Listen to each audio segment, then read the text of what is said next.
Now coming to you, having been a director, I don't know mwako yogo serving as a director, but what came into you? Asengencho, I realized you ventured into politics, and I don't know what ambitions in political leadership.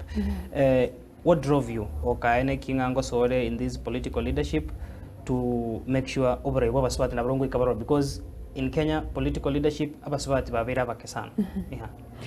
Basically ekina kiegente getangani kia megeti kia motivated tigosoka basubati nabakebare in this space.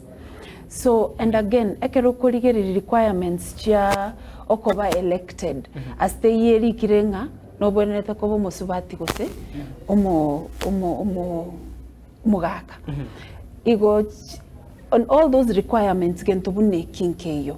So to inspire n'abasubati ntubwate those leadership skills in us. So to every bagari yo soka gukora koba leaders to be elected. Nto 100% sure nga we can overperform. Gekogera muna bono rigereri the egasi omu chumba gukora.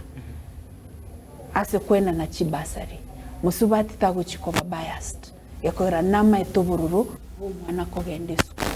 Nama etekero omwana aseri gukoru koru school obururu burbu no moibuli okoigwa. So bo musubati chance yiga totebe unanche bono ngo chikobo mubunge.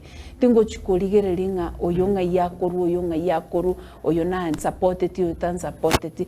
I have that pain of a mother oyo maybe at some point omwana oya asereti gukuru school. So I wouldn't really be biased, and I think this cuts across all the women leaders. Obo ile amabirali musubati agutwara na gutwara guchia sabana bai. They bring that to the community basically. Yes. Yeah.